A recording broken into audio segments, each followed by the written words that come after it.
G'day cocktail lovers, I hope you've been keeping well. For one reason and another, no matter where you are in the world at the moment, it's more than a tad stressful. The season brings on some stresses, even without a global pandemic. But we do have that as well. But I've been making a few Christmas and seasonal videos around now, and I want to be inclusive. It's not just about Christmas at this time of the year, so I'm going to make a Festivus cocktail.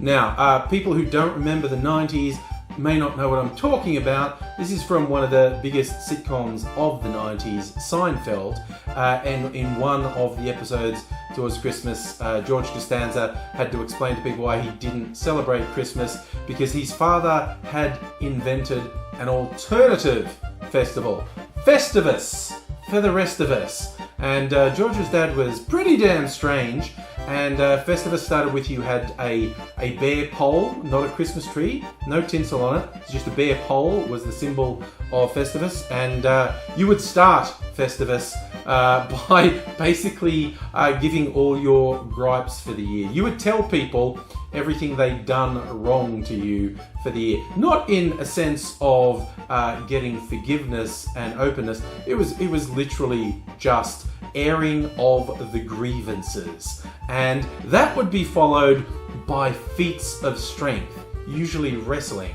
And it was pretty deranged. And I have to admit, the reason that I came up with this is because I scored this recently. This is an Australian rum made in the oldest rum distillery in Australia, and this is their cask strength rum, 75.9% alcohol, over 150 proof, making it the strongest rum I have. I actually have some stronger spirits, but that's now the strongest rum I have.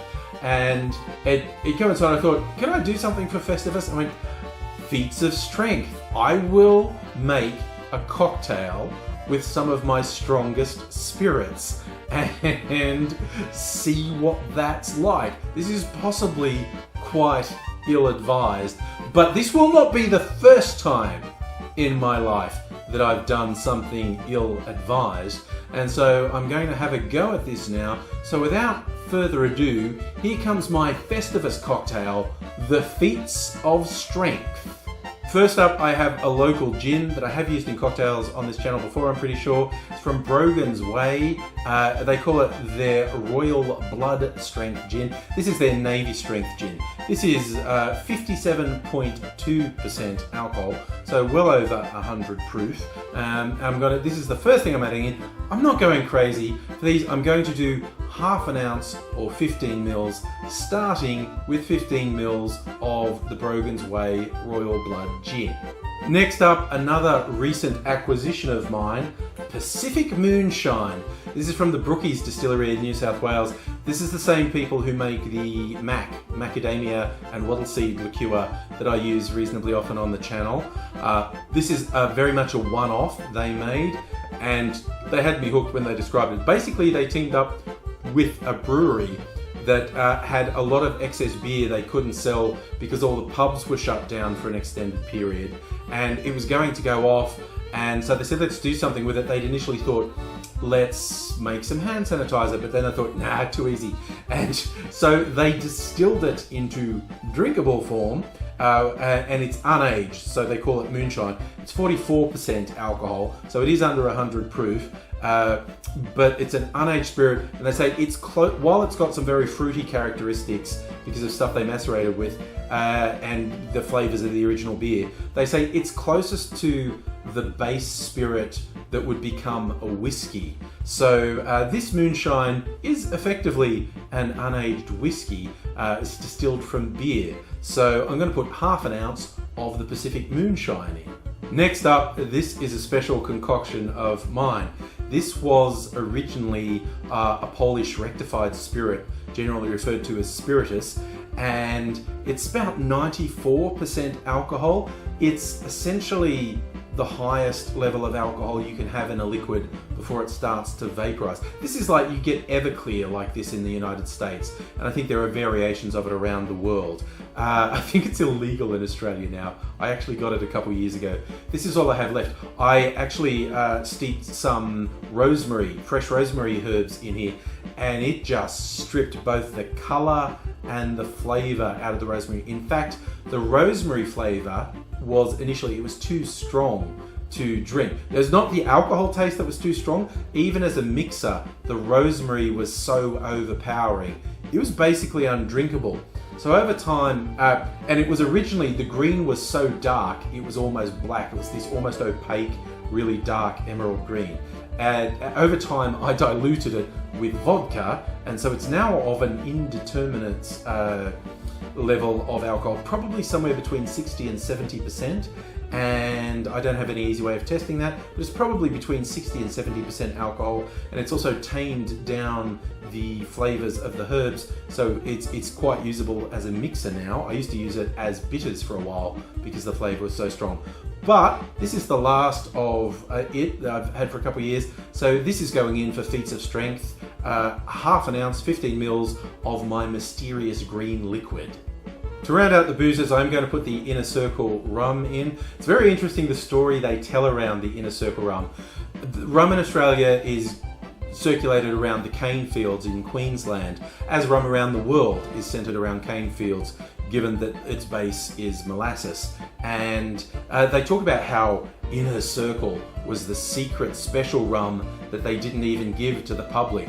Only the top bigwigs in the sugar companies got to imbibe in this, but now us mere proles can, and honestly it smells great. It's got that typical molasses smell, slightly smoky. Yes, some strong spirits, even smelling them is a bit much, but this one actually smells great. If I do a tiny little sip. Okay. Note to self. Not a sipping rum. I have other rums for sipping. Inner Circle, actually now it's going down, I feel a bit better. But that initial hit was pretty strong.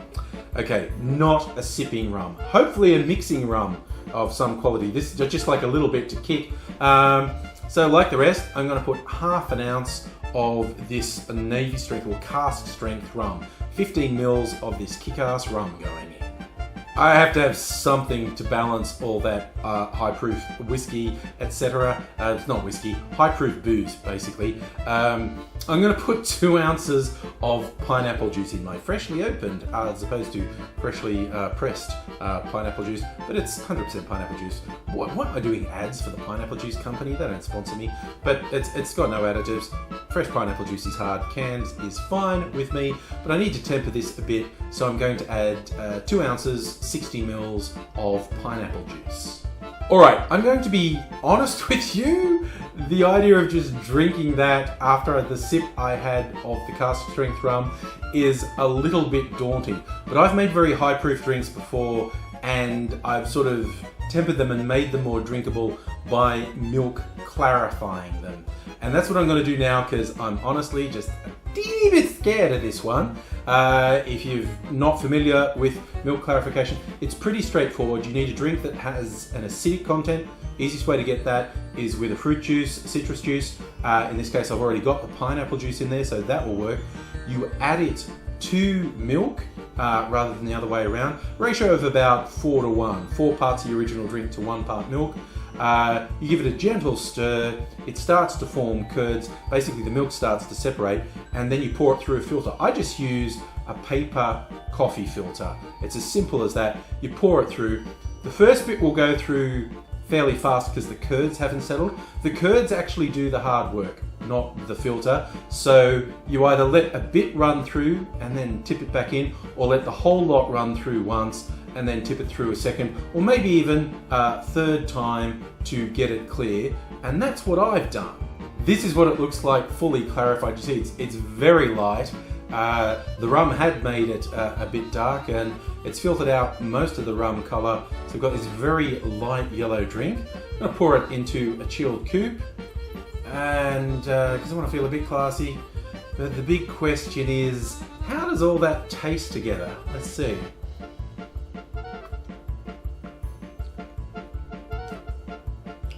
Oh wow!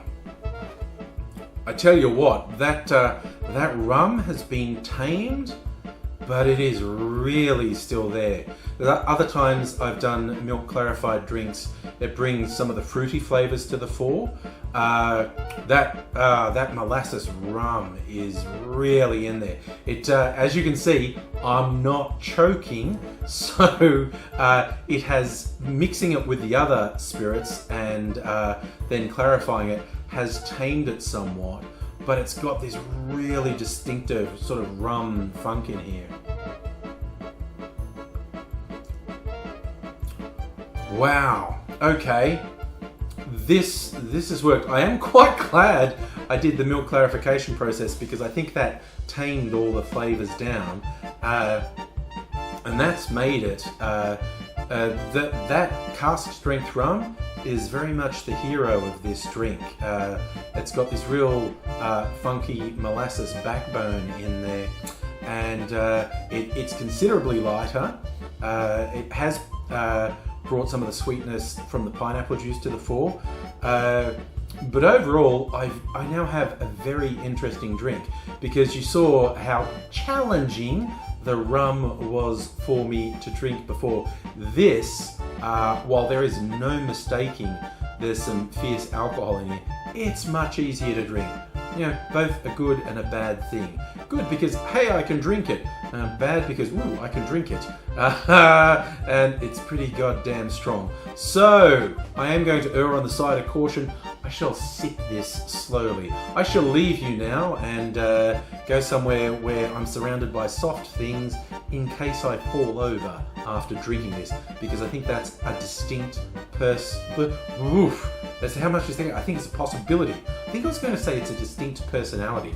It does have a distinct personality, but and its personality is, hey, you come over here, and then I think it's going to hit me with a kosh. But I'm going to finish this off.